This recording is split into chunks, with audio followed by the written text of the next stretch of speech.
Bom dia a todos. Eu gostaria de começar agradecendo muito a presença de todo mundo aqui que está chegando. Nós vamos começar a fazer a abertura, então, agora. Eu vou me apresentar e eu vou pedir a licença. Eu andei cometendo muitas gafes no ar, assim, eu resolvi ler hoje a abertura. Vou pedir a licença para ler um textinho, então. Deixa eu abrir ele aqui. Meu nome é Cristine Nodari, em nome do NUITRAN, que é o nosso Núcleo Universitário Interdisciplinar de Trânsito da URGS. Eu gostaria de dar as boas-vindas e agradecer a presença de cada um de vocês que está nos assistindo e dos nossos palestrantes convidados de hoje. Obrigada a todos por dedicarem esse tempo hoje para estarem conosco. O nosso núcleo é uma atividade de extensão da URGS. Ele foi constituído em maio de 2018 e desde lá a gente está buscando, por meio dele, aproximar as pessoas e as entidades que atuam e se interessam pela temática do trânsito nesse assunto em comum, né, que é mobilidade, trânsito e circulação. Atualmente, a gente tem a satisfação de contar com a parceria do Comando Rodoviário da Brigada Militar, DETRAN, DAIR e EPTC, e de membros individuais que são super engajados nessa temática. Nesses quase 3 anos de vida, o principal produto que o NUITRAN produziu foi o Seminário Nacional de Trânsito, realizado sempre no mês de setembro como evento da Semana Nacional do Trânsito. Nesse ano, a gente começou também a produção dos podcasts do NUITRAN, e as primeiras edições já estão disponíveis no Spotify. A gente está divulgando nas nossas mídias eletrônicas.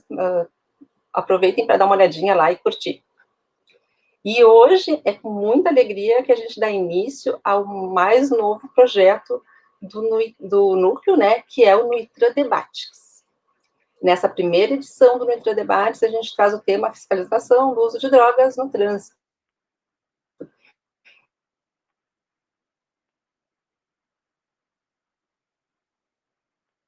E a ideia do NUITRAN Debates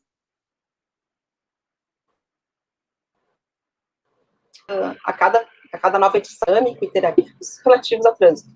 Nesse espaço, vamos trazer especialistas de diversas áreas, diferentes áreas, para expor suas visões sobre o tema escolhido e, por meio do nosso chat, receber perguntas de vocês, de quem está assistindo, proporcionando, assim, um diálogo interdisciplinar, contemporâneo e qualificado, que são as características que a gente deseja aqui para o NUITRAN.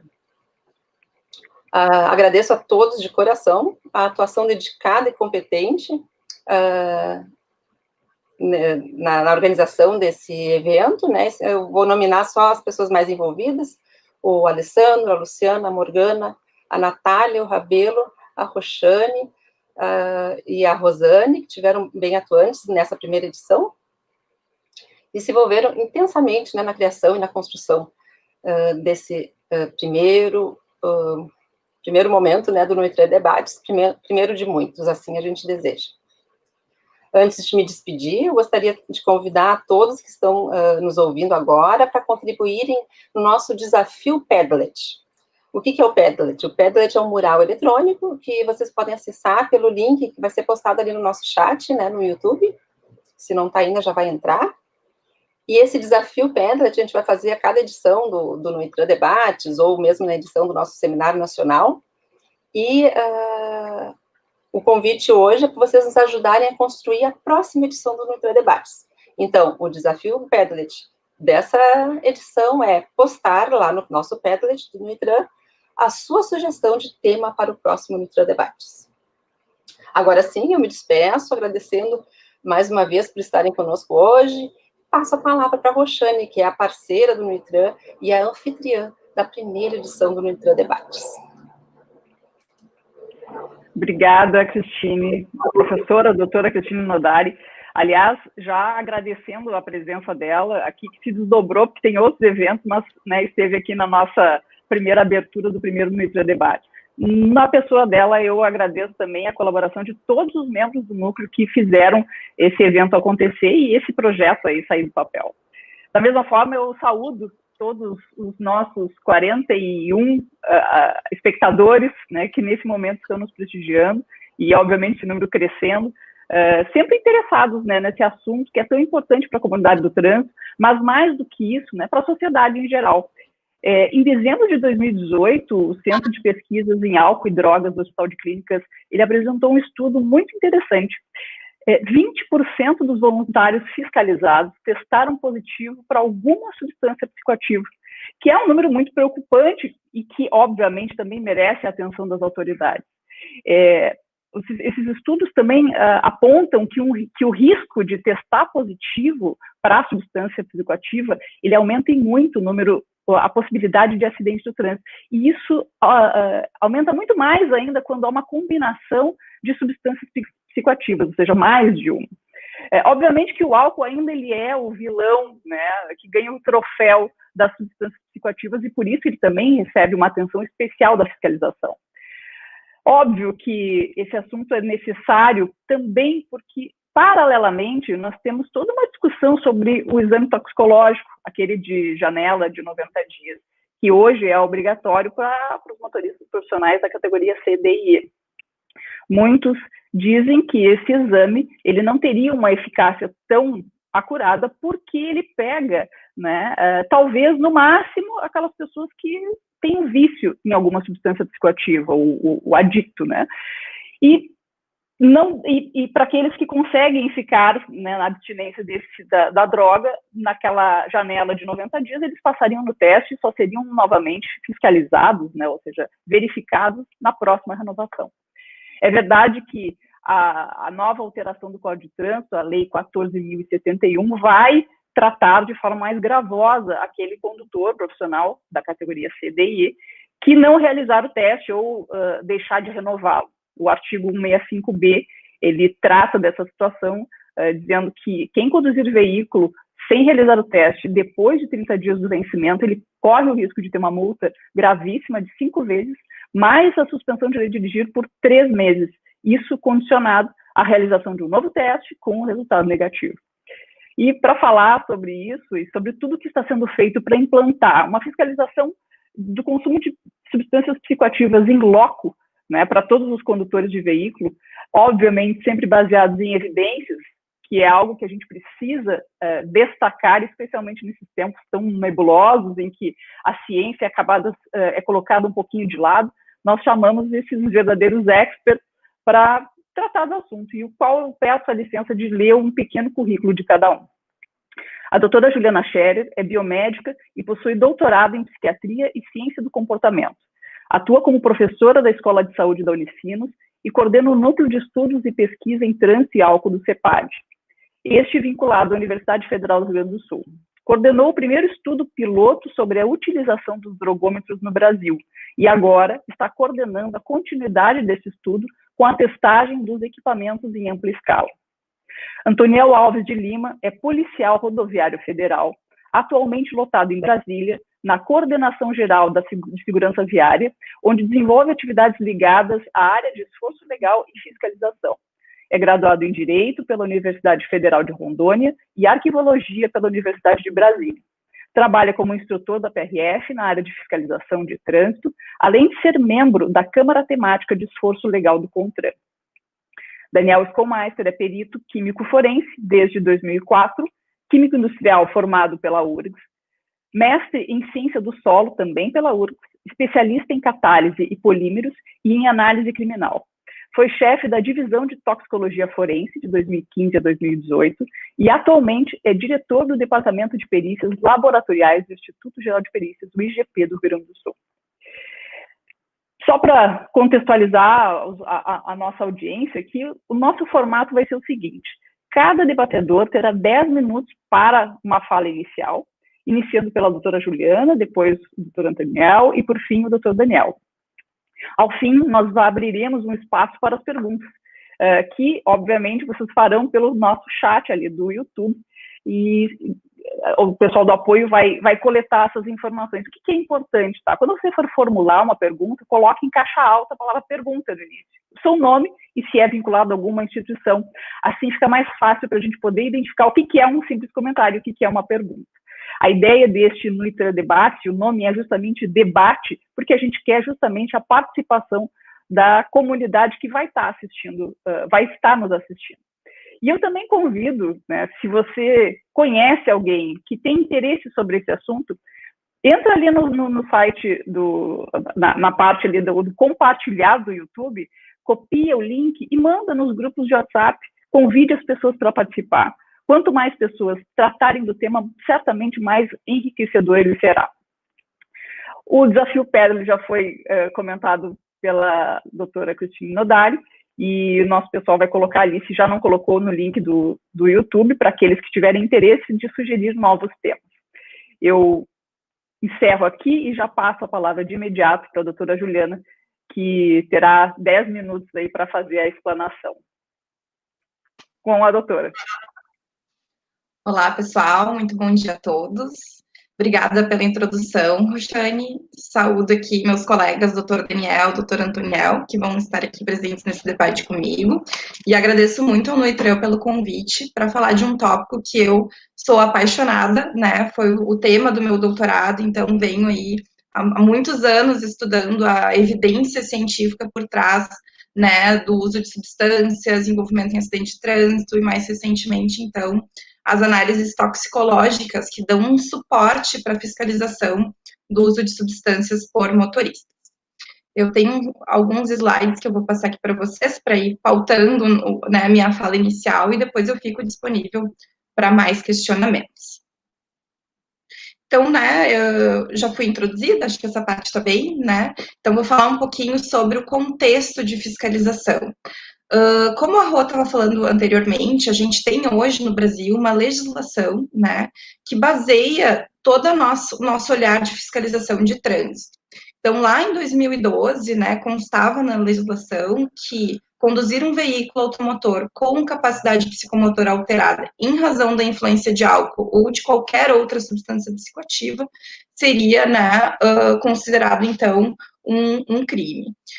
Pelo CONTRAN também, né, então um CONTRAN que regulamenta essa fiscalização, ele diz, né, que os procedimentos para confirmação da alteração da capacidade psicomotora, né, sobre a influência de álcool ou de outra substância, seriam alguns exames, como, por exemplo, o exame de sangue, né, o uso do etilômetro, e também a verificação de sinais físicos. Então, o que a gente tem hoje? Que dirigir sobre a influência de substâncias, seja o álcool ou qualquer outra substância psicoativa, e aqui é importante, né, a gente pautar que substância psicoativa não é necessariamente uma substância ilegal, né, a gente pode ter substâncias prescritas, como o uso de benzodiazepínicos, por exemplo, que também alteram a capacidade psicomotora de motoristas. Então, dirigir sob a influência dessas substâncias, né, qualquer substância que altere a nossa capacidade psicomotora de conduzir o veículo, né, seria considerado uma transgressão.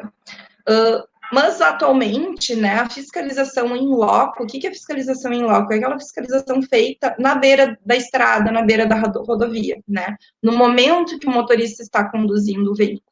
Essa fiscalização no momento, né, da direção, né, na rodovia, hoje é feita apenas pelo etilômetro.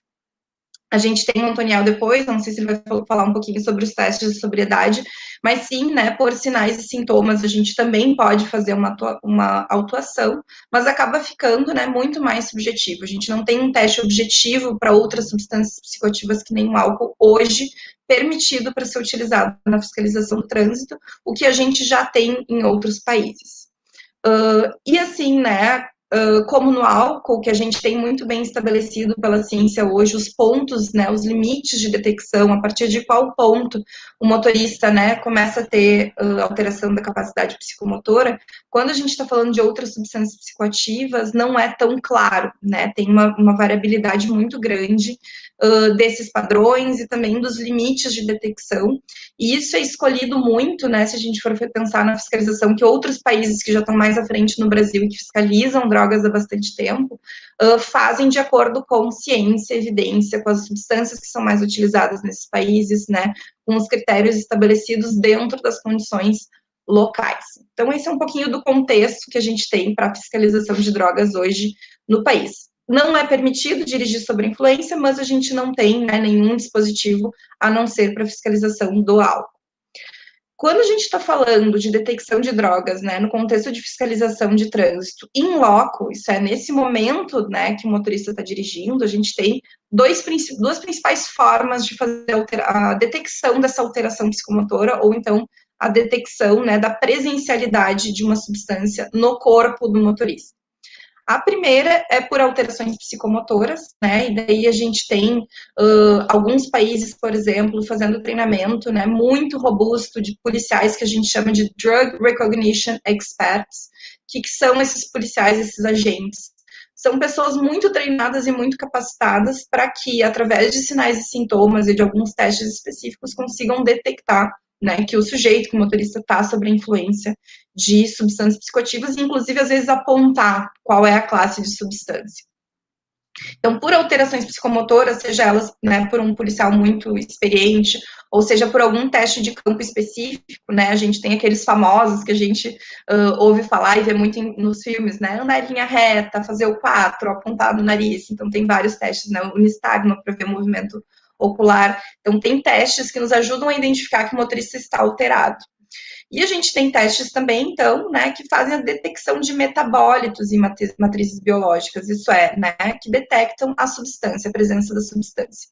E essas matrizes biológicas, elas, né, a gente tem detecção de substâncias em várias matrizes, então a gente pode ter a detecção através do sangue, né, o sangue, ele é muito interessante porque ele faz uma correlação interessante com as alterações psicomotoras, entretanto, se a gente for pensar, né, a coleta de sangue na rodovia não é algo muito indicado. A gente tem a urina, né, que também é uma matriz biológica que a gente faz detecção de drogas, mas hoje, para fiscalização do trânsito, as guias internacionais indicam a análise da saliva, né, do fluido oral, porque é uma matriz de fácil acesso, né, não é uma coleta invasiva, e a gente já tem dispositivos, então, como, por exemplo, os drogômetros, né, que fazem a detecção na hora, né, dão um resultado na hora da presença ou ausência desses metabólitos nessa matriz. Fora isso, a gente tem também as análises cromatográficas, que são análises já de confirmação. Então, quando a gente está falando de detecção de drogas, a gente tem que ter bem claro na nossa cabeça que a gente tem dois tipos de detecção, né, de metabólitos. A primeira são testes de triagem. O que são os testes de triagem? São os drogômetros, que a gente vai falar agora, né? Pode passar mais um, Morgana. Isso. Então, são os drogômetros, que é o que a gente vai falar, que são testes de triagem, isso é, né, primeiro teste para a gente separar quem pode estar positivo de quem pode estar negativo, e o confirmatório. O confirmatório faz a busca da digital da droga, né, então a gente tem como quantificar a droga, a gente tem como confirmar exatamente qual droga, qual a substância. Obviamente, os testes confirmatórios, né, são mais robustos, precisam ser feitos dentro de laboratório, e por isso a gente não teria a possibilidade de fazer na rodovia. O que é interessante a nível de trânsito, né? A gente, na hora da blitz, na hora da fiscalização, conseguir remover aquele motorista que tem um risco potencial. E, nesse sentido, os drogômetros são muito interessantes, tá? Então, o que são os drogômetros? São dispositivos móveis, né? Muitos deles parecem uma maquininha de cartão de crédito, né? Que permitem essa detecção rápida, e rápida eu digo dentro de 10 minutos, 15 minutos, dessas substâncias psicoativas, então maconha, cocaína, benzodiazepínicos, opioides, em matrizes de fácil acesso, preferencialmente o fluido oral. Vantagens desse dispositivo, como eu estava falando, são de fácil uso, eles são portáteis, então quando a gente está falando de fiscalização, tem que ser algo que é fácil de ser utilizado na rodovia, dentro dos equipamentos, dentro das condições que os policiais e os agentes de trânsito têm. Eles conseguem muitas vezes fazer a detecção de mais de uma substância ao mesmo tempo, então com uma amostra de saliva eu consigo verificar, né, 5, 6, 7 tipos de drogas, e eles já são utilizados em vários países. Como desvantagem, o que a gente tem, né? Muitas vezes eles vão dar resultados falsos positivos ou falsos negativos, porque a gente está falando de triagem. Então, triagem, assim como o teste rápido de gravidez, teste rápido de HIV, pode ter, né, algumas falhas. Necessita sempre que o teste é positivo de uma confirmação em laboratório, tá? Isso é de praxe, então, o drogômetro que na rodovia dá positivo, a gente precisa de uma contraprova, né, de mais uma amostra para rodar o teste, né, num laboratório, nas análises confirmatórias. E, às vezes, a gente tem sempre essa questão a ser pensada e debatida, que um resultado positivo num drogômetro, né, não significa necessariamente que o sujeito vai estar com alteração da capacidade psicomotora. Então, substâncias, por exemplo, como a maconha, onde a alteração se dá num período muito rápido, né, e muito curto, de acordo com os estudos, talvez ele siga dando positivo por algumas horas e não necessariamente ainda apresente alguma alteração, e isso é importante da gente considerar dentro do nosso debate. Pode passar mais um para nós, por favor, Morgana? Então, como a Rô tinha falado, né, em 2018 a gente executou um estudo piloto testando 4 diferentes dispositivos, né, aqui no trânsito de Porto Alegre, na região metropolitana, em parceria com a PRF e com o Detran. E o que a gente viu, né? Uma alta prevalência de motoristas com amostras positivas, né? O uso de drogas pelos motoristas brasileiros é um problema, né, real, já identificado na literatura. A gente teve alto índice de positividade para cocaína, um índice também bastante significativo para maconha, e muitos motoristas que tinham o etilômetro positivo e as substâncias psicoativas presentes no corpo, né? O que é o nosso maior potencial de prejuízo psicomotor. Os dispositivos, no geral, funcionam super bem para detecção de cocaína, né, esses que a gente testou, dentro, claro, né, de um ambiente, uma amostra muito pequena, né, condições mais restritas. E para maconha, alguns dispositivos, a grande maioria, não atingiu os parâmetros mínimos estabelecidos pelos guias internacionais, né, então maconha segue sendo uma substância difícil desses dispositivos conseguirem detectar de maneira apropriada. E 3 dos 4 dispositivos tinham boa usabilidade. A gente se preocupa muito também na hora de testar esses dispositivos, que eles sejam úteis, né, e sejam fáceis de usar na rodovia. Então, por isso, né, os agentes e os policiais que fazem a utilização, eles também testam esses dispositivos quanto à sua usabilidade e, né, num primeiro estudo, eles se mostraram, né, 3 dos 4 avaliados se mostraram com boa usabilidade. Então, nesse sentido, né, a partir desse teste piloto, agora a gente está fazendo, né, um estudo de fase 2, que é uma testagem em grande escala, com um projeto, então, que se chama Variação da Usabilidade de Dispositivos de Detecção de Substâncias e Amostras de Fluido Oral no Trânsito Brasileiro. O grande objetivo desse segundo estudo é consolidar os parâmetros técnicos mínimos necessários para a utilização desses dispositivos no trânsito brasileiro. E a gente está fazendo, então, né, em coordenação, esse estudo é coordenado pelo professor Flávio Pechansky, por mim e pela Fabiana Galan, no Hospital de Clínicas, com o apoio financeiro, logístico, né, da Secretaria Nacional de Política sobre Drogas, e com o apoio técnico da PRF e de todo o grupo de trabalho da SENAD, que é um grupo, né, multiprofissional, transdisciplinar, que está debatendo aí já há bons meses todos as dificuldades, todas as limitações e também todas as vantagens de se inserir esse tipo de dispositivo na fiscalização de trânsito no Brasil. Então, agora, né, antes a gente testou só em Porto Alegre, agora a gente vai testar basicamente, né, em todas as regiões do Brasil. Nossa amostra vai ser uma amostra bem grande.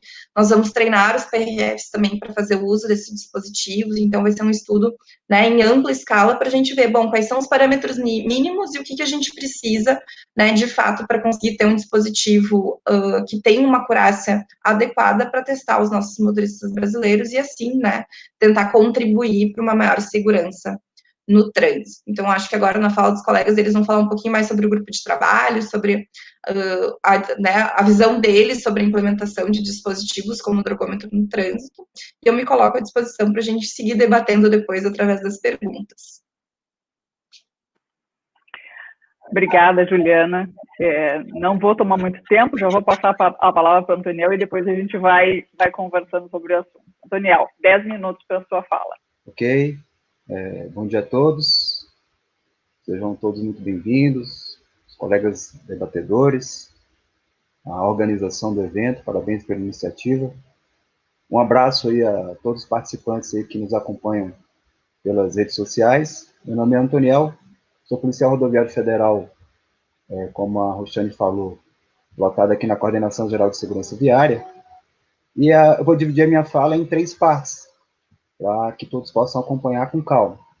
Primeiro momento, eu vou estar falando sobre o grupo de trabalho que foi implantado junto ao Ministério da Justiça para tentar implantar o uso do drogômetro no Brasil, na fiscalização de trânsito.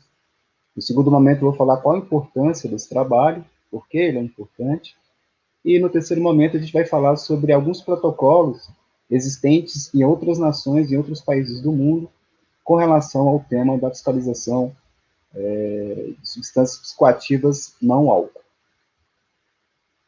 Inicialmente, o grupo de trabalho que foi instituído junto ao Ministério da Justiça e Segurança Pública foi instituído em abril de 2019, com a finalidade de implantar o uso de tecnologias para a detecção de substâncias psicoativas, né, no trânsito brasileiro não álcool. Então, a composição desse grupo de trabalho tem membros da Secretaria Nacional de Política sobre Drogas, Secretaria Nacional de Segurança Pública, membros da Polícia Rodoviária Federal, do qual eu faço parte, os colegas também do Hospital das Clínicas de Porto Alegre, Denatran e IMER. Os objetivos desse grupo de trabalho é a realização de estudos, a definição de parâmetros técnicos mínimos a serem utilizados nas fiscalizações, a regulamentação normativa das tecnologias, né, e o monitoramento das atividades de implementação desse tipo de fiscalização. Depois, a gente dividiu esse trabalho em algumas fases. Na primeira fase, foi um estudo apresentado pela PRF, pela Polícia Rodoviária Federal, intitulado Panorama Geral da Fiscalização do Uso de Substâncias Psicoativas no Brasil. Nesse estudo, a gente traz os principais programas para a redução da acidentalidade e mortes no trânsito. A gente trata sobre os aspectos do consumo de substâncias psicoativas no Brasil e no mundo, não só em relação à fiscalização de trânsito, mas o uso dessas substâncias de uma maneira geral e ampla na sociedade. A gente fez uma análise de estudos referenciados, como a Juliana falou. Nós trouxemos dados e informações das blitz educativas que a PRF fez em parceria com alguns laboratórios nos anos de 2018 e 2019. A gente traz os principais dispositivos de detecção, tanto de triagem quanto aqueles análises confirmatórias. A gente trabalha um pouco também a questão das matrizes e janelas de detecção. A gente faz um panorama sobre a análise jurídica da legislação brasileira no que tange à fiscalização de substâncias psicoativas, e a gente traz os protocolos internacionais, e a gente também propõe um modelo inicial para o Brasil. Na segunda fase, são as fases de reuniões, encontros e parcerias dialogadas. A gente fez várias reuniões com o INETRO, com o Conselho Nacional de Trânsito, com membros da Agência Nacional de Vigilância Sanitária, com membros da Sociedade Brasileira de Patologia Clínicas, diversos especialistas e universidades. Tratamos da questão do valor probatório da coleta e da necessidade da contraprova. Falamos sobre o material mais adequado para a análise. Nós buscamos laboratórios em condições de realizar essas análises e foi feito um edital de chamamento público para a cessão de uso gratuito dos equipamentos destinados a detectar substâncias psicoativas diferentes do álcool, né? Se apresentaram 4 empresas que disponibilizaram seus equipamentos para que nós possamos fazer essas testagens em massa. O terceiro momento desse grupo de trabalho é a capacitação, né, e as operações de coleta dessas amostras, que deveria ter sido feito esse ano. No entanto, em virtude da pandemia, a gente teve que adiar para o início de 2021. Então, a gente vai fazer a capacitação de multiplicadores, que vai ser feito pelo grupo de trabalho representado pelo professor Pechansky e pela professora Juliana. Essa operação piloto, ela tem o objetivo de realizar pelo menos 12 mil testes, coletar 12 mil testes em todo o país. Serão feitos testagens em 9 capitais, elas ainda estão sendo definidas aqui pela Polícia Rodoviária Federal, que nós estamos sendo os capitaneadores da operação de coleta dessas amostras. A gente também está tratando da questão da cadeia de custódia desse material junto com a equipe do professor Pechansky. Feito isso, é importante que a gente diga qual é a relevância desse estudo para a sociedade brasileira, né, para o contribuinte brasileiro. Todo mundo sabe que os acidentes de trânsito são um grave problema de saúde pública, né, definido, inclusive, pela Organização Mundial de Saúde nesse sentido. O IPEA publicou um estudo agora, dia 25 de junho, se eu não me engano, de 2020, que o custo da acidentalidade no Brasil está em torno de 50 bilhões de reais por ano, né? Dados e informações sobre substâncias psicoativas no Brasil ainda são muito poucos.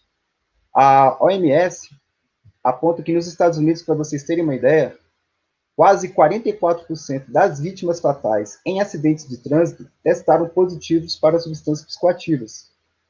A gente sabe também que o comportamento de risco é o responsável por cerca de 90% dos acidentes de trânsito no Brasil.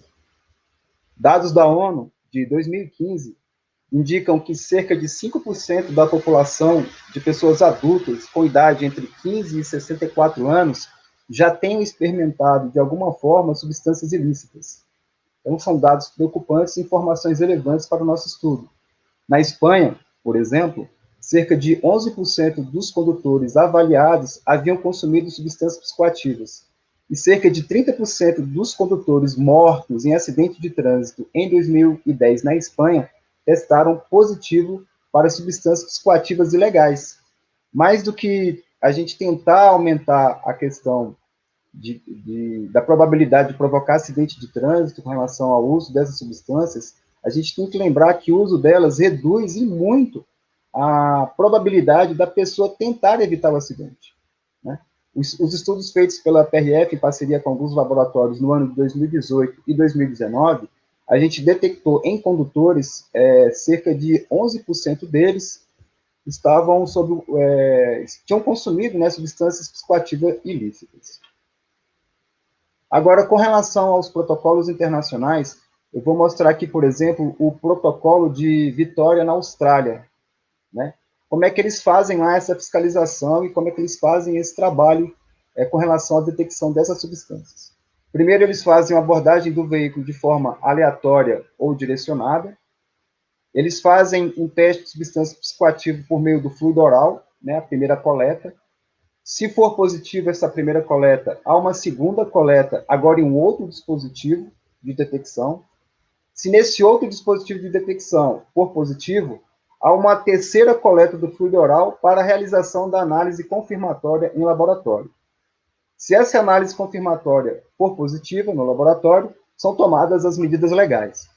Importante a gente destacar também que na Austrália, o condutor que se recusa a fornecer material biológico para a detecção do uso de drogas está sujeito à infração penal, diferentemente aqui do Brasil, em que é apenas infração administrativa. Na Espanha, também é feita a abordagem do veículo de forma aleatória ou direcionada, só que primeiro eles fazem um teste de alcoolemia em etilômetro. Depois, eles fazem um teste do drogômetro, com fluido oral. Concomitantemente a esse primeiro teste de drogômetro, eles fazem aquele protocolo de pré-requisitos estabelecidos, que o próprio agente o faz em campo com preenchimento de um formulário. Se for positivo esse teste no dispositivo, eles fazem uma segunda coleta com exame confirmatório em laboratório. Se for confirmado lá no laboratório, as medidas legais são tomadas. Então, o condutor na Espanha também tem o direito de solicitar um exame de contraprova via sangue. Se o teste for positivo, o condutor paga todas as custas.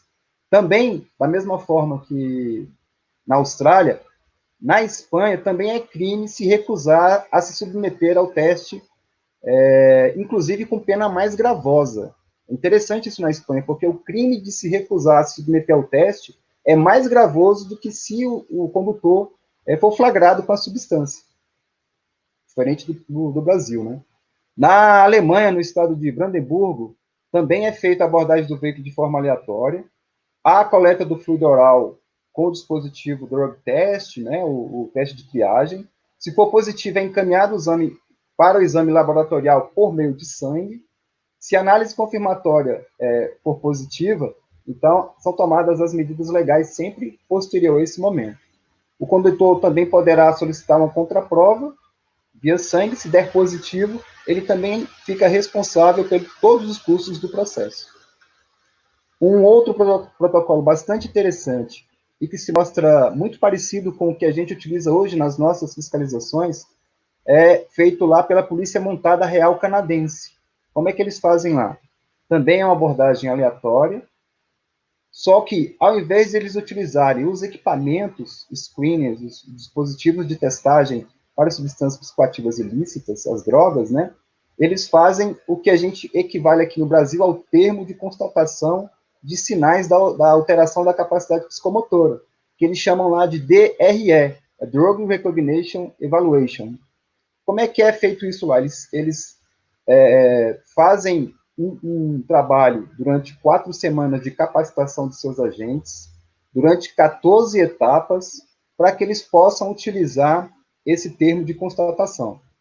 E os dispositivos de screening, eles são complementares, tanto o exame de sangue quanto os dispositivos de detecção de drogas são complementares ao termo utilizados por eles. Então, para eles é muito mais importante a totalidade das informações do que necessariamente a testagem positiva em um desses equipamentos. Então, é importante também que se diga que esse termo lá no Canadá é aceito tanto pela academia científica, né, quanto pelos tribunais canadenses, e é muito próximo daquilo que acontece hoje no país. Era isso, Ruxane. A gente está disponível aí para as perguntas dos nossos telespectadores. Obrigada, Antoniel. Já vou passar também a palavra para o doutor Daniel, do Instituto Geral de Perícias. A palavra é sua, tem 10 minutos.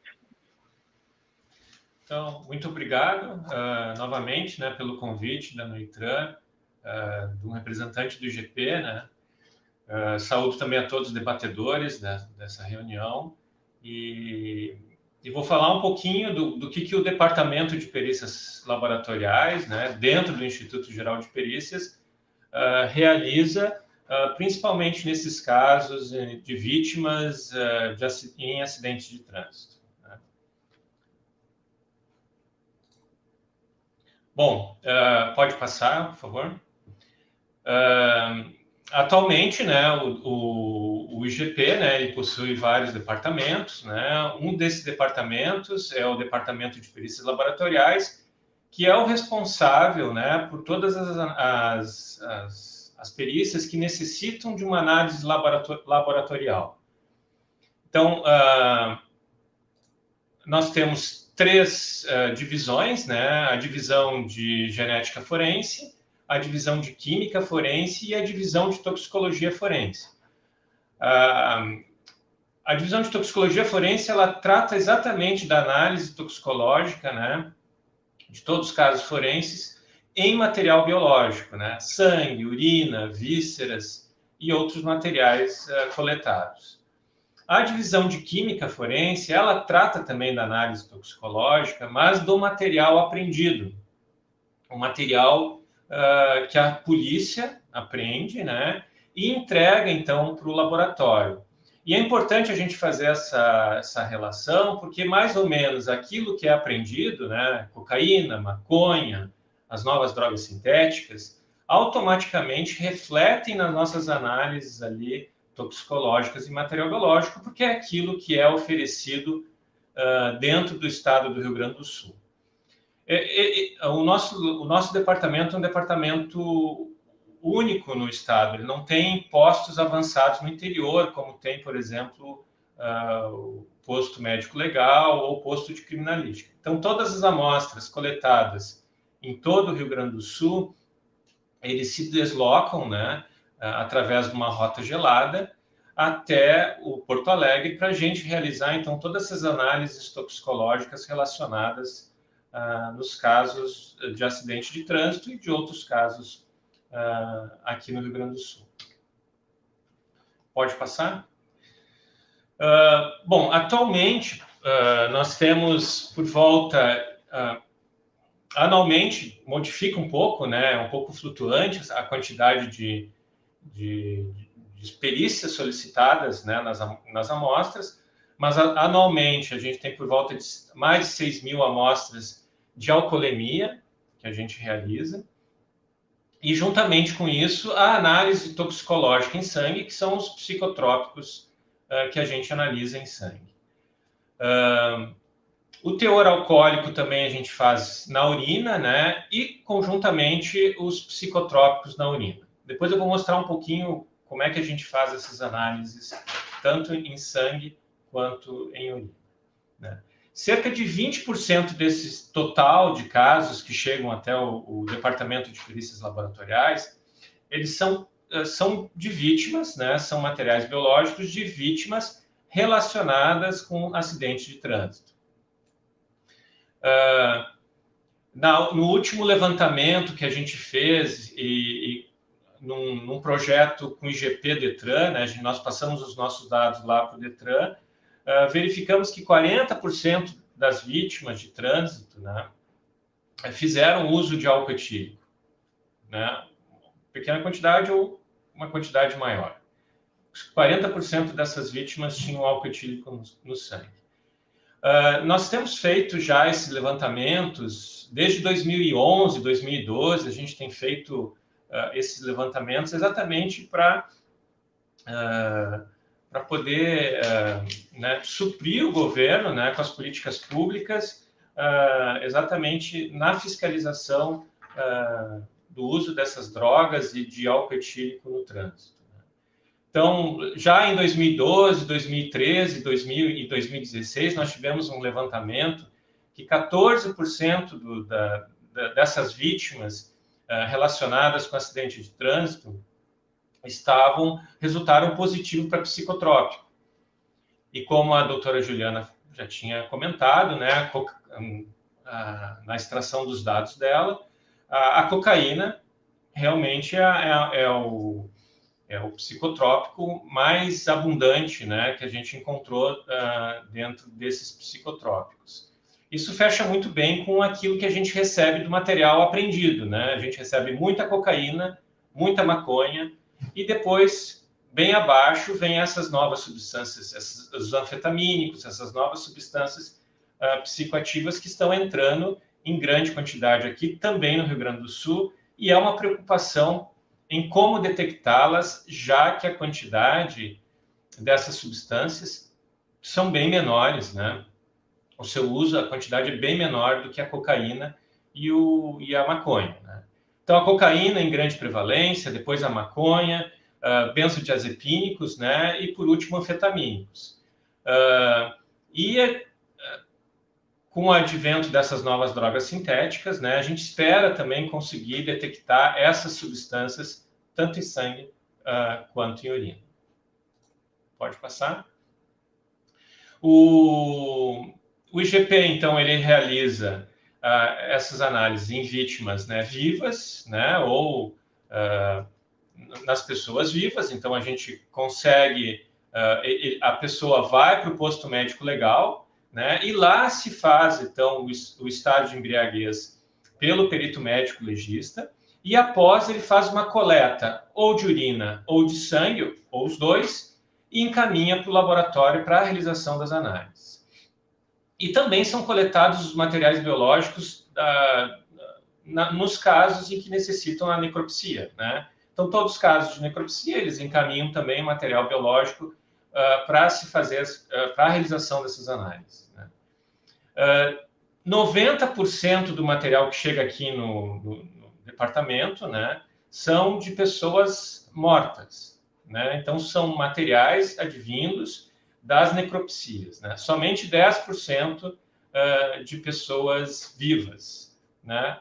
Possivelmente, talvez, que em algumas dessas se negam a dar prova contra si, e se negam também a doação do sangue ou da urina, né? Então, a gente tem orientação, né, para a realização da devida coleta, tanto no interior quanto aqui em Porto Alegre, para encaminhamento, né, a rota gelada, com a adequada refrigeração, e também para a devida cadeia de custódia, ou seja, aquela amostra devidamente etiquetada, né, com código de barras, para chegar no laboratório com a cadeia de custódia totalmente comprovada.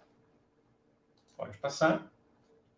Então, a gente obedece à legislação atual, né? A Lei 11.705, a Lei 12.760, que informa que que proíbe, né, a condução de veículo em qualquer quantidade de álcool etílico ou qualquer substância que tenha alguma atividade psicoativa, que está na portaria 344, que são portarias que a gente seguia aqui, que são legislações que a gente seguia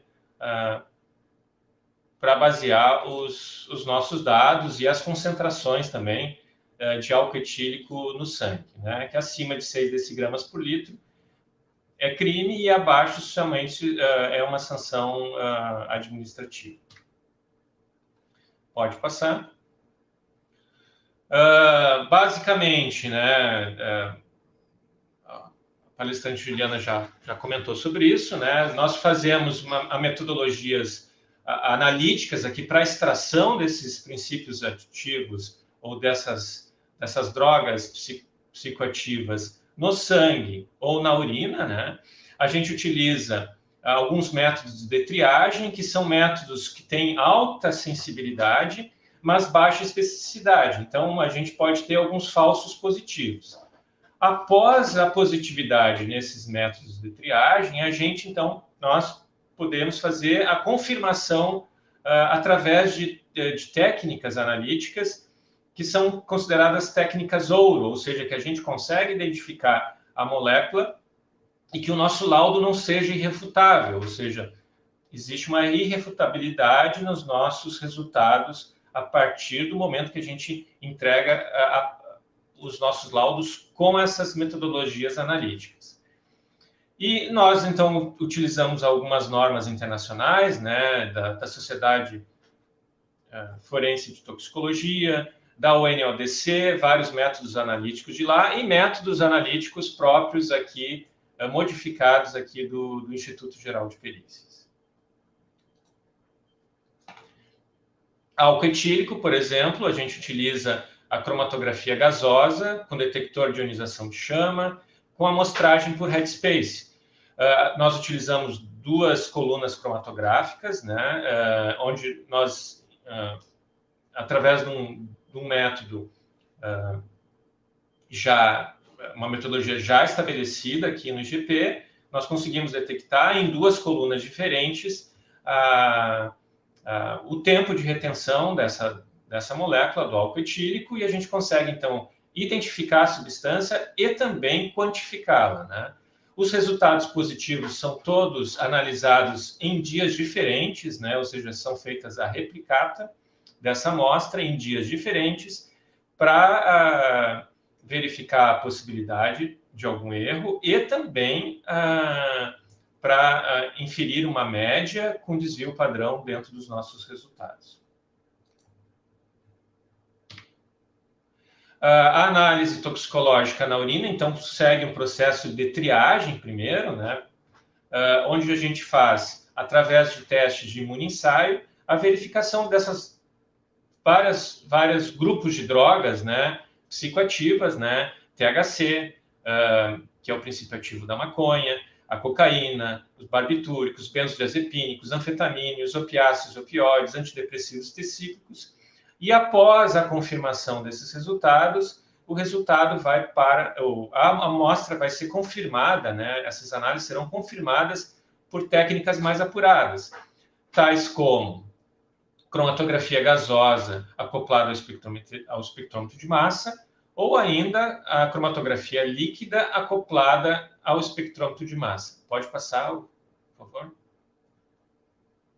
Então, são técnicas que a gente utiliza para a confirmação desses resultados, né? Isso tanto em sangue quanto em urina, né? Nossa preocupação hoje em dia, né, não é só simplesmente com a maconha, com os benzodiazepínicos, com a cocaína, com essas outras substâncias que também têm atividade psicoativa, mas com o advento das novas drogas sintéticas, né, como detectá-las em concentrações muito baixas, que se encontram tanto no sangue quanto na urina. São concentrações mais baixas, né? Então, a gente tem que ter técnica adequada para a detecção dessas novas drogas sintéticas e também a possibilidade de detectar tanto em sangue quanto na urina.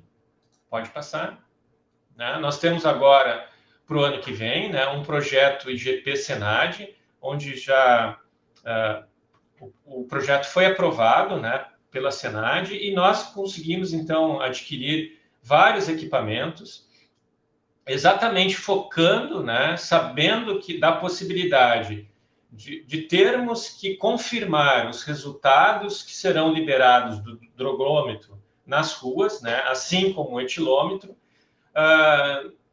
Visando isso, nós, então, adquirimos vários equipamentos, juntamente com esse projeto com a Senad, que já está aprovado, e certamente eles virão já a partir do ano que vem, né, juntamente, tentando juntar parcerias junto com universidades aqui de Porto Alegre, né, para implementar essas metodologias de maneira mais rápida, né, principalmente em saliva e em cabelo, que é a necessidade atual.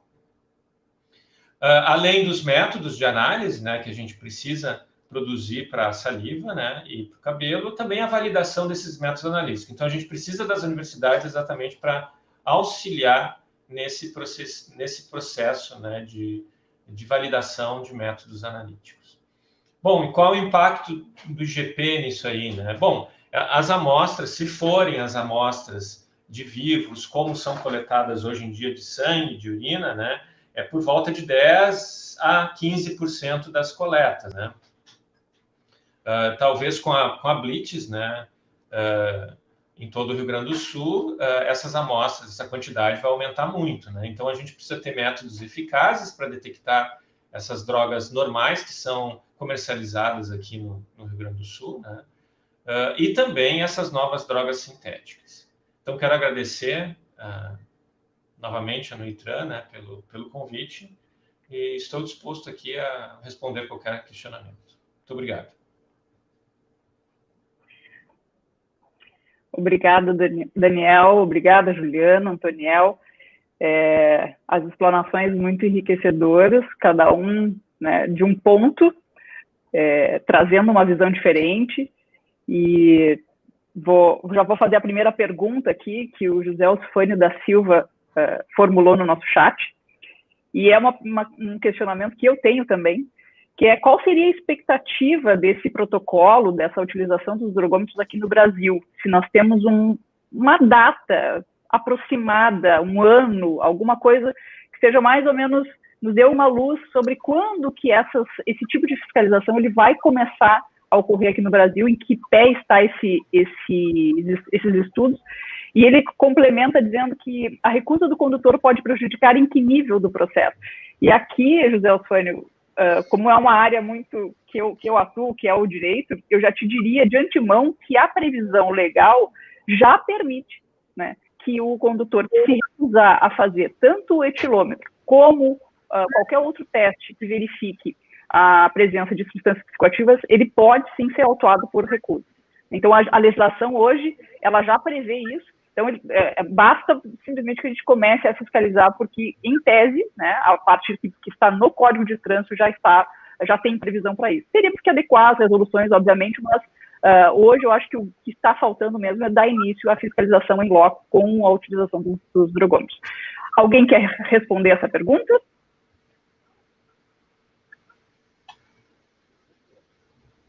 Eu posso responder sim, viu? José Osfânio. Como é que é o nome do...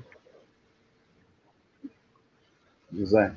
Então, o grupo de trabalho para tentar instalar o processo definitivo de fiscalização de drogas no Brasil, através dos drogômetros, né, popularmente chamado de drogômetros, ele tem até o ano que vem para mostrar os seus resultados. Mas isso não quer dizer que, de fato, o protocolo e a fiscalização será iniciada com esses tipos de dispositivos. Então, como eu falei no momento da minha apresentação, o trabalho está na que a gente vai chamar de terceira fase, que é a fase que a gente vai fazer essas coletas, cerca de 12 mil coletas. Essas coletas vão passar depois por testes laboratoriais para analisar a acurácia, a especificidade, sensibilidade do equipamento, diversos outros fatores, só para aí a gente, de repente, além de fazer com que os equipamentos estejam homologados pelo governo brasileiro, talvez haja a necessidade também de uma alteração legislativa ou normativa que a gente também ainda está em estudo. Mas não há uma precisão, não há uma data precisa para a implantação do uso dessas tecnologias na fiscalização das vias públicas brasileiras. Perfeito. Mais alguém gostaria de complementar alguma coisa? O meu único comentário para o público, né, que esse processo de validação, verificação dos parâmetros, né, treinamento, capacitação, ter condições do Brasil inteiro, ter os testes confirmatórios, tudo isso é complexo e exige todo esse trabalho multidisciplinar que a gente está tendo aqui, inclusive aqui no debate, né, essa discussão de todas as partes. Então, não é simplesmente pegar um dispositivo que funciona bem no Canadá e tentar implementar aqui sem ver todos os processos que estão envolvidos, né, e a nossa capacidade de ter um teste assim rodando. Então, é complexo, por isso os estudos, né, são importantes, por isso que essa articulação, né, que a Senad está fazendo de todas as partes também é super importante. Então, não é uma implementação fácil de fazer, ela é complexa, e sim, o grupo de trabalho está de parabéns, né, porque eles estão tomando bastante cuidado, assim, para que tudo seja bem pensado e bem implementado e estudado antes de ser colocado em prática. É importante também que se diga, Roxane, me permite mais uma colaboração? Claro.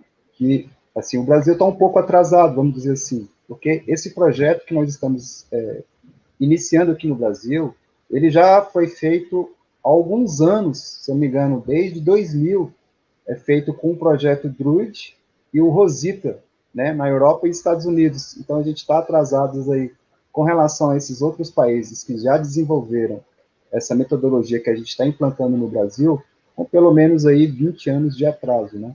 Então, a gente está tentando recuperar esse tempo que a gente ficou inerte, né, o Estado ficou inerte, na tentativa de trazer a melhor proposta para a fiscalização no Brasil. Antoniel, até complementando um pouquinho a pergunta, e óbvio que a gente passou por um período agora de pandemia em que tudo para, né, inclusive estudos dessa natureza que envolvem, né, o contato. Aliás, a própria fiscalização do álcool acabou impedida nesse período para preservar a saúde dos agentes de trânsito. Mas, assim, na opinião de vocês, o que vocês acham que o governo poderia fazer para acelerar esse processo? É mais dinheiro? É mais gente? É mais, sei lá, mais investimento em estudos? O que vocês, na opinião de quem está, né, envolvido nisso, o que vocês acham que o poder público poderia fazer para que a gente antecipasse essa entrada em vigor? Obviamente, atendendo todas as questões técnicas, né, inclusive legais, para a implementação desses equipamentos. Eu entendo que não há mais nada o que se fazer, né? O que tinha que ter sido feito está sendo feito, que foi a criação do grupo de trabalho, ainda em 2019, quando instalou esse grupo com o objetivo de fazer esses estudos. Então, a parte mais difícil que a gente entendia foi feita no ano passado, né? Foi feita no ano passado no início do governo do presidente Jair Bolsonaro. À época, o ministro Moro fez a instalação desse grupo de trabalho, que foi, no nosso entender, a parte mais difícil. Agora, a parte, os demais processos, as demais etapas, elas seguem uma rotina científica. Então, não dá para se atropelar as etapas, né? Então, o que a gente está fazendo nesse momento é seguir essas etapas, seguir esses cronogramas, seguir o experimento é científico nesse momento, né? Então não dá para pular etapas. A Juliana acho que tem condições até de trazer uma informação mais precisa sobre isso. Mas, sob o ponto de vista do governo brasileiro, o governo está fazendo a sua parte. Eu acho que nem a vacina do Covid, né? A gente tenta acelerar tudo que dá com o máximo de recursos e pessoas, mas tem as etapas que precisam ser feitas para a gente validar, né? De nada adianta ir para a rua um dispositivo que não foi testado, que não foi, né? Que os agentes não estão capacitados, ou botar o dispositivo sem que os institutos gerais de perícia tenham condições de fazer as análises confirmatórias. Então, como a logística, né, da implementação de um dispositivo ela é complexa, todas as partes estão começando a se mover e agilizar, né, no máximo de tempo possível, com certeza, para que todas as etapas, né, toda a cadeia de custódia da implementação seja possível. Então, acho que sim, acho que pela minha visão, todas elas estão se articulando para que, né, tenham as suas fases iniciadas, e muitas já estão iniciadas. E, assim, o que a gente está fazendo, na verdade, é um tempo bem recorde, se a gente for comparar com o Druid, o Rosita, que são estudos internacionais, né, coletaram um número muito menor de amostras do que a gente está planejando, num tempo muito maior de estudo. Então, até porque o governo está pressionando bastante que a gente consiga fazer o mais rápido possível, assim, né, para que a gente tenha um retorno eficiente, né, acurado, mas dentro de um período de tempo mínimo, que é o científico, né, para validar todas as etapas. Não sei se o Daniel quer falar alguma coisa da parte dos institutos de perícia naquela momento. Do Instituto Geral de Perícias, né? Bom, primeiro, com a pandemia, por incrível que pareça, aumentou o número de apreensões de drogas ilícitas, né? Então, isso é um perigo para a sociedade, com certeza, que vai se refletir no futuro, né? Então, essas drogas, elas causam dependência, né? Então, isso aí nós vamos ver em 2021, 2022, com certeza, nos próximos anos, né? Assim, oficialmente, nós não tivemos, assim, uma solicitação do governo, né? Assim, olha, vocês precisam fazer análise confirmatória dessas coletas que serão produzidas a partir de tal tempo, até porque não tem uma data específica, né? Mas, de antemão, sabendo dessa possibilidade, né? Então, o Instituto Geral de Perícias está se articulando exatamente para tentar produzir essas provas, né? Porque são provas importantes, porque somente a triagem ela não serviria como prova cabal, né, do uso dessas substâncias.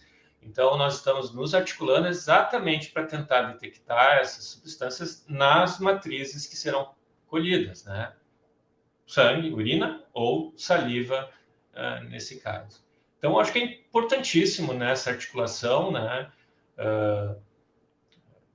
E eu tenho, por exemplo, o WhatsApp de vários colegas no restante do país, né, exatamente tratando sobre vários assuntos na área de toxicologia forense, e muitos poucos falam sobre isso, né, sobre a confirmação nos casos de saliva, né, pelo menos eu não tenho recebido essas informações. É uma pena, eu acho que isso aí em algum momento vai bater na nossa porta, né, e eu gostaria que nós, como Instituto Geral de Perícias, como Departamento de Perícias Laboratoriais, já estivéssemos prontos para essa demanda, que com certeza virão nos próximos anos. Perfeito, Daniel. Até aproveito o gancho aqui para fazer a pergunta do Genaro Mendes, que acredito que seja para ti. Ele pergunta se existe tecnologia de coleta, transporte e análise dessas drogas por saliva sem refrigeração, e se essa análise laboratorial seria válida. É um pouco do que a Juliana comentou sobre a cadeia de custódia, que é uma preocupação dos operadores do direito, né? Porque, obviamente, a cadeia de custódia é o que vai determinar a validade dessa contraprova. E durante a fala de vocês, eu também fiquei assim, pensando como que isso se daria, considerando que o IGP está centralizado na capital, né? E acredito que isso seja uma realidade de vários estados da federação, e o interior que vai fazer a fiscalização, porque não é uma prerrogativa de se usar drogas só na capital, se usa em todo o território nacional. Como que se daria essa cadeia de custódia para essas coletas confirmatórias, né, que vão acontecer em locais distantes, e como é que vai ser, bem como o Genaro pontuou, tem refrigeração, como é que vai funcionar? O IGP, tu disseste que ele está se preparando, né, mas até que ponto ele tem incentivo financeiro para estar preparado, inclusive para a efetiva colocação em prática disso. Se eu estou enganado, o estudo esse de 2 anos atrás, do CEPAD, não teve condições de fazer os testes confirmatórios no Brasil, né, Juliana? Acho que teve que mandar as amostras para outro lugar, porque nós não tínhamos condições de fazer aqui. Não sei se não tinha tecnologia ou se não tinha mãos suficientes. Então, se possível, Daniel, nos esclareça aí aquilo que a pergunta do Genaro, por favor. Bom, Genaro, assim, Atualmente, nós não fazemos análise em saliva, né? Então, a gente faz análise em sangue, né, e em urina. Então, o que eu posso dizer é da cadeia de custódia que a gente tem atualmente com relação a essas amostras, né? Que presumo que quando começarem a vir as salivas, né, ou material coletado, a gente vai utilizar esse mesmo caminho que a gente utiliza para as amostras biológicas, sangue e urina. Bom, a gente tem que estudar ainda, né? Porque a gente tem que ver qual é quanto tempo que essa droga perdura na saliva, guardada na temperatura ambiente, ou na temperatura de refrigeração a 4 graus, ou ela precisa ser congelada. Isso tudo são estudos que a gente precisa, junto com a universidade, inclusive com a doutora Juliana, aí pode nos ajudar, né, em vários momentos, para que a gente possa adquirir esse know-how e poder fazer a devida coleta. Bom, atualmente a gente tem uma cadeia de custódia interna dentro do IGP, né? Por exemplo, um periciado que vai para um local vivo, vai para o departamento médico legal ou para um posto médico legal. Essas amostras são lacradas e etiquetadas, né, com lacre, etiqueta lacre, né, com código de barras, e ela segue todo o protocolo da cadeia de custódia interna, né? Tem uma lei obrigando a cadeia de custódia a partir de janeiro desse ano, né? Não só de material biológico, mas de todas as coletas realizadas, né? Tanto pela polícia quanto pelos peritos do IGP. Então, nós temos sacos de cadeia de custódia específicos. Quando é material biológico, nós temos etiquetas lacre específicas que a gente consegue verificar se aquele frasco foi aberto entre a coleta e o material chegar aqui ao DPL. Nós temos rotas geladas com refrigeração e acondicionamento específico que chegam até aqui Porto Alegre. Então, a gente tem esse monitoramento desde a ponta da coleta até aqui a ponta da análise, né?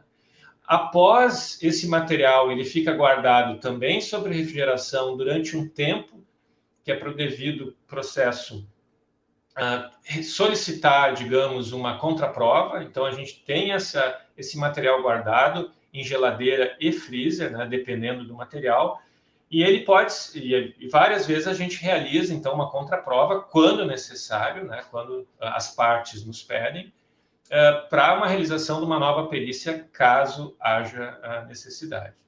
Então, certamente, nós vamos utilizar esse know-how que nós temos da cadeia de custódia já em material biológico há muito tempo, né? Estamos articulando com a Polícia Civil e com a Brigada, que está iniciando, então, o processo de cadeia de custódia também, através de sacos lacres para os outros materiais, né? E possivelmente serão utilizados esses sacos lacres, né, específicos para acondicionamento dessas amostras, refrigerados, caso necessário, né? E o transporte também refrigerado até o departamento de perícias laboratoriais. Tudo isso a gente vai conseguir rastrear, né? De onde é que a amostra saiu, para onde é que ela está passando e chegando até aqui o departamento e o IGP para análise. Não sei se eu respondi, mas... Perfeito, Daniel. Não, acredito que sim. Eu não sei se alguém quer fazer alguma complementação. Meu único comentário é que a saliva tem... O legal de a gente ver, né, coisas que já estão adiantadas em outros países é que eles já fizeram muitos estudos, então a gente pode tirar algumas conclusões deles. Os dispositivos de coleta para confirmatório da saliva, eles têm uma ótima estabilidade para substâncias psicoativas, então mesmo sem refrigeração, eles duram alguns dias, né, isso já foi comprovado em vários estudos científicos.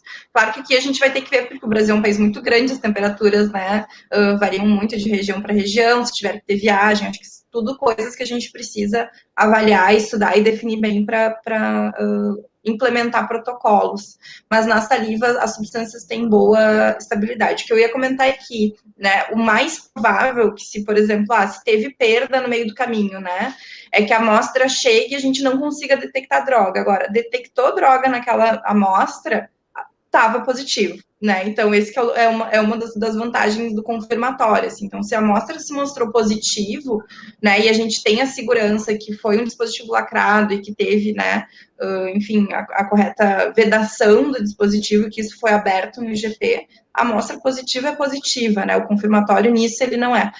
Pode ser o contrário, de ter dado um teste positivo e no meio do caminho ter uma perda de deterioração de amostra, enfim.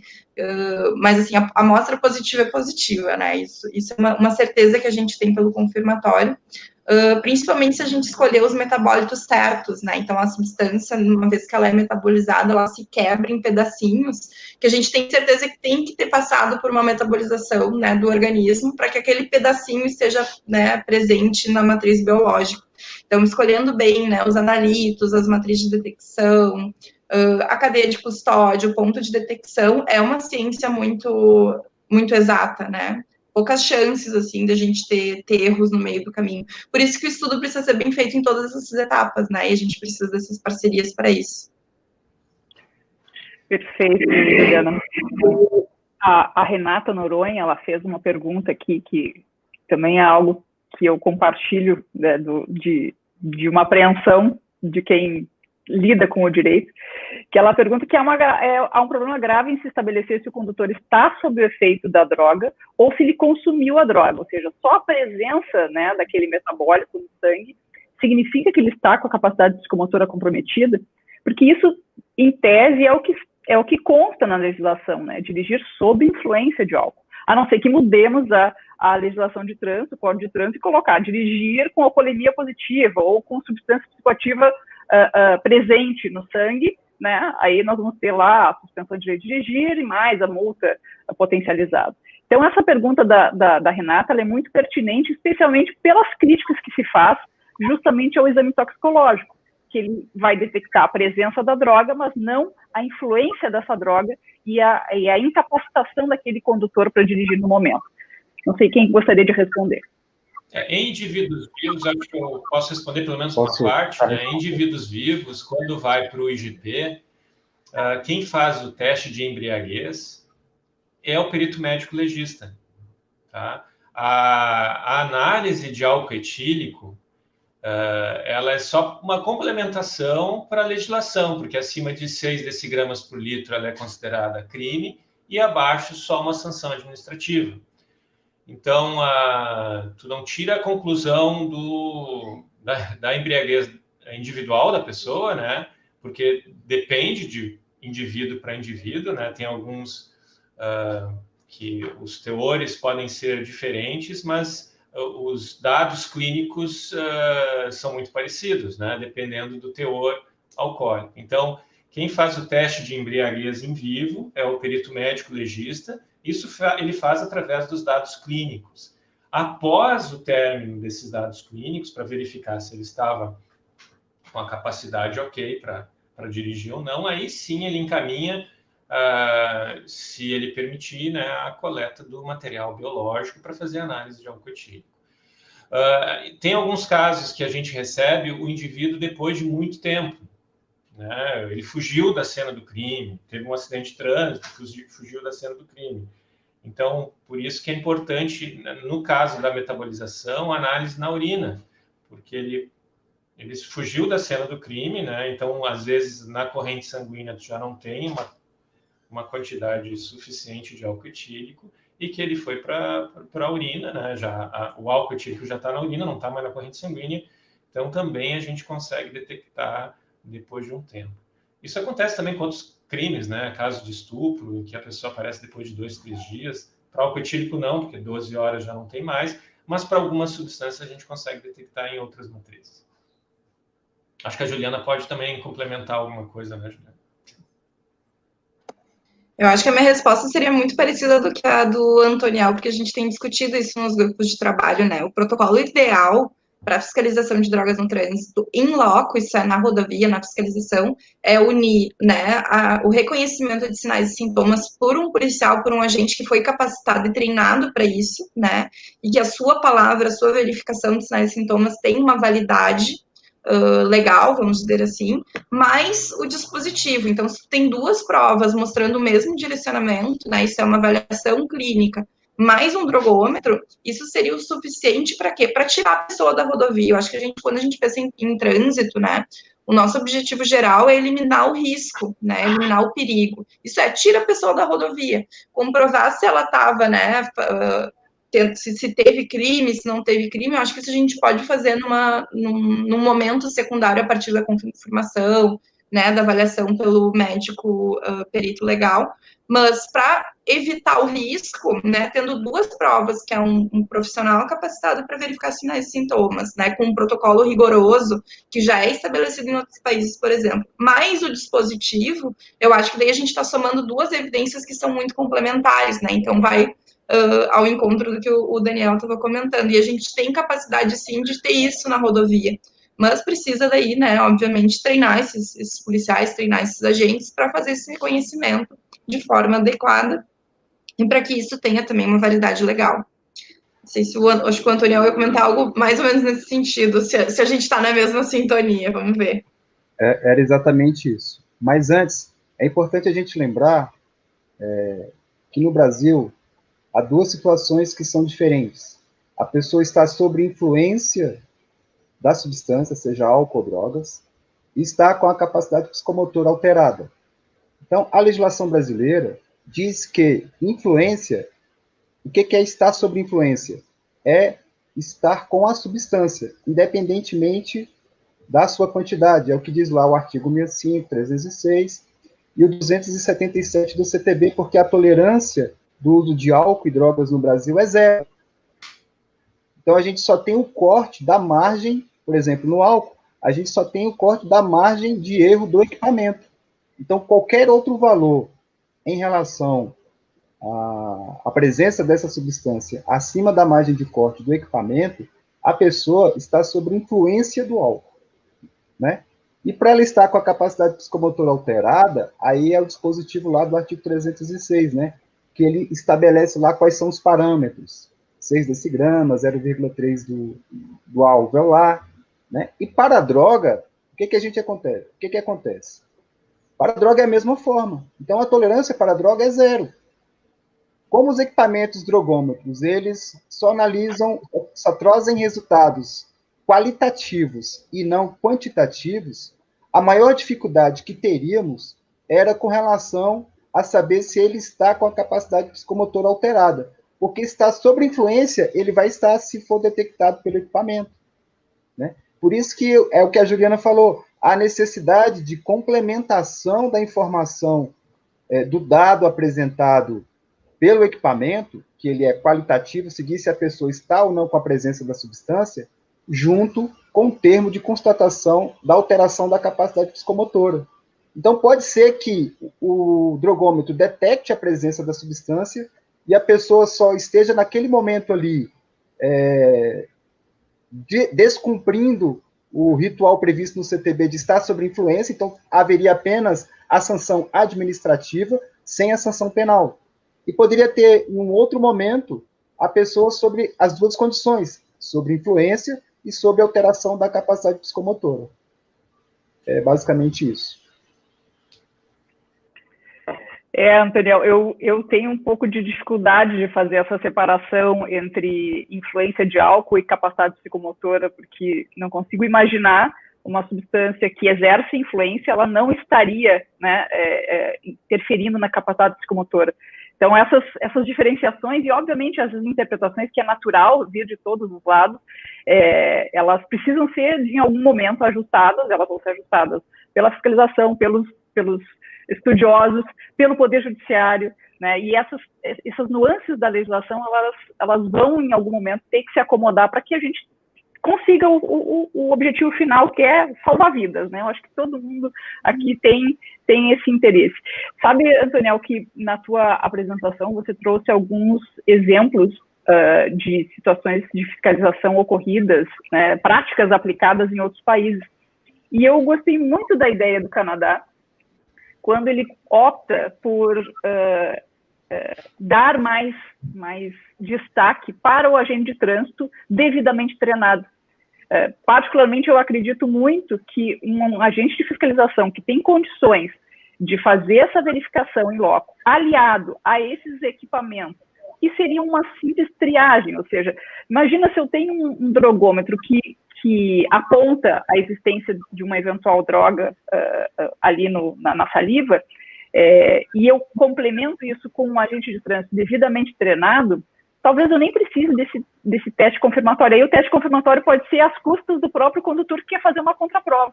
Mas eu já tenho um bom amparo legal para punir aquela pessoa e efetivamente tirar ela das vias.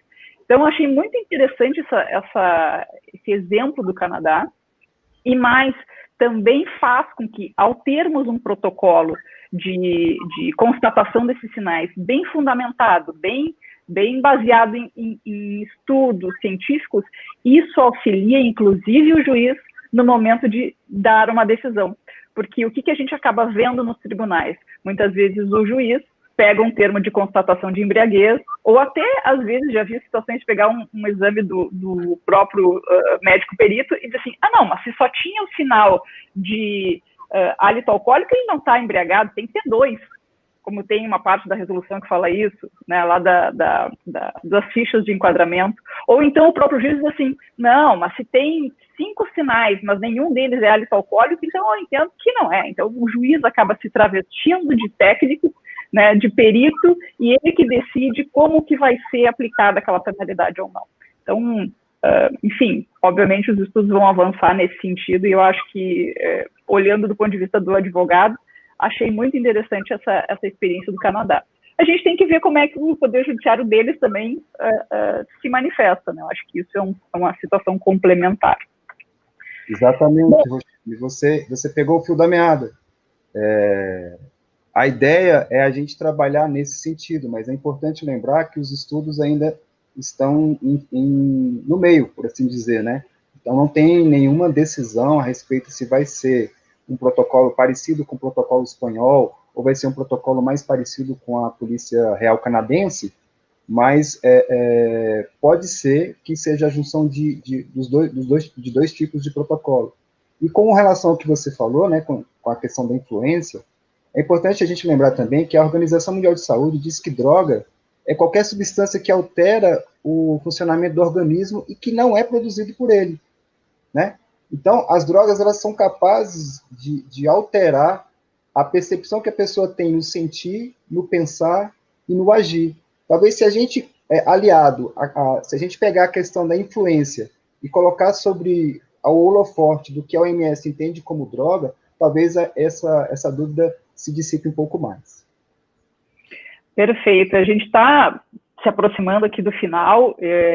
Eu vou chamar agora a Morgana, que vai fazer uma pequena demonstração aqui do Padlet. Parece que tivemos bastante contribuição. Então, Morgana, por favor, assuma o comando aqui. Certo. Bom dia.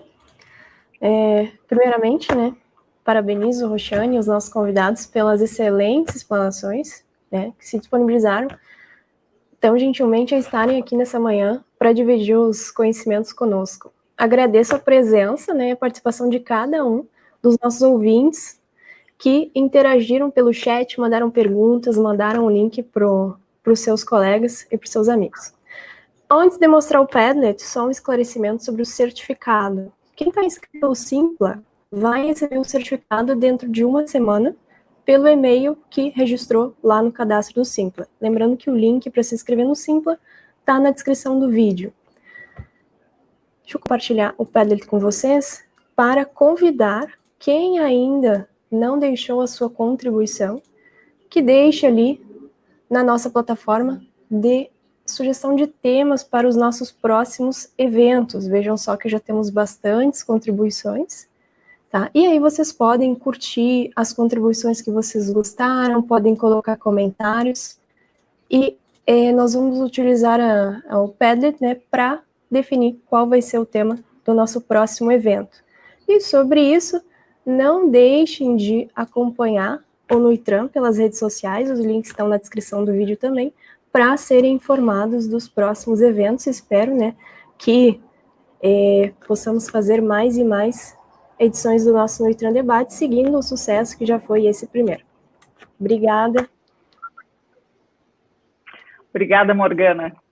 Morgana, Natália, são as nossas operadoras aqui. Sem elas, a gente teria bastante dificuldade de colocar isso tudo no ar, né? Elas dominam todas as tecnologias e, obviamente, são nossos braços aqui. Quero agradecer também a Rosane e a Luciana, que nos auxiliaram aí no apoio para a separação das perguntas. Peço desculpas se a gente não conseguiu contemplar todas as dúvidas que foram lançadas, que foram várias. Eu imagino que os nossos debatedores, enfim, se eles quiserem, eles podem colocar lá os dados de contato no chat, e as pessoas que tiverem dúvidas, formulem, né? Especialmente para aquele que entender que é o que pode responder, né? Manda um e-mail ou manda algum outro contato, que na medida do possível eu acredito que eles, se eles puderem se disponibilizar a responder, sem dúvida nós teremos esses esclarecimentos. Por fim, quero dar aqui como encerrado o nosso primeiro Nuitran Debate e abrir a palavra aí para 30 segundinhos para cada um se despedir antes que a gente encerre efetivamente. Bora lá então, deixa eu ser o primeiro. Agradeço aí pela oportunidade de estar trazendo algumas informações em relação ao grupo de trabalho e à fiscalização que a TRF tem participado junto ao Ministério da Justiça e Segurança Pública. Nos colocamos inteiramente à disposição da sociedade, dos participantes aqui do grupo, da live, para responder qualquer pergunta. Eu estava acompanhando aqui o chat deles aqui, né? E vi que tem muitas perguntas e eu gostaria de respondê-las, cada uma delas. Não deixar nenhuma pergunta sem resposta, tá? As pessoas que colocaram aqui, vou fazer questão de respondê-las uma a uma. Era isso, muito obrigado pela oportunidade e sempre que precisar da Polícia Rodoviária Federal, estamos à inteira disposição aqui, 24/7, que a gente fala aí, 24 horas por dia, 7 dias por semana.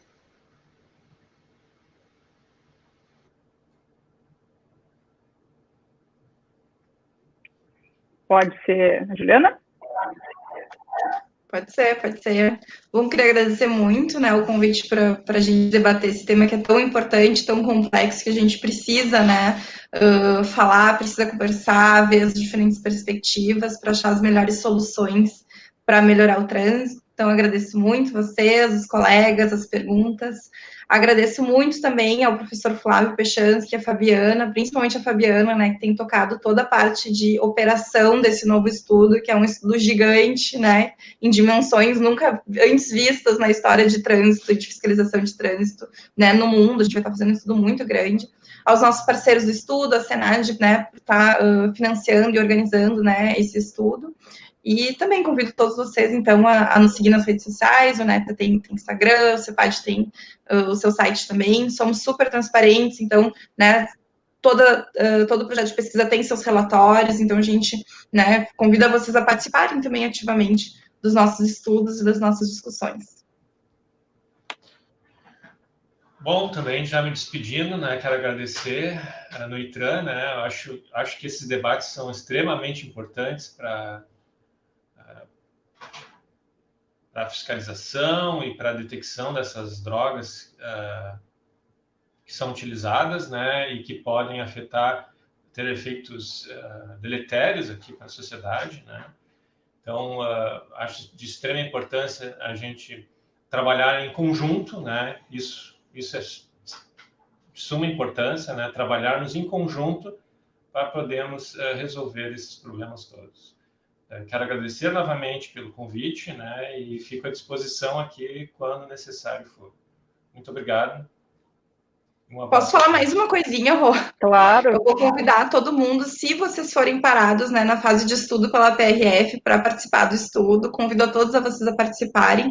E ressalto aqui que durante esses 6 meses, né, que vão se se aproximar aí de testagens do dispositivo. A gente ainda não está com teor punitivo, né? Estamos com fase de testagem. Quem participa do estudo, todos os dados são sigilosos, né? Então, são convidados a participar. Então, a fase de testagem não é uma fase punitiva e ela é super importante. Então, já deixo o convite, se forem parados aí durante o estudo, para contribuírem com a gente, porque a gente precisa muito desses dados para embasar toda essa política que vai ser implementada, né, no futuro.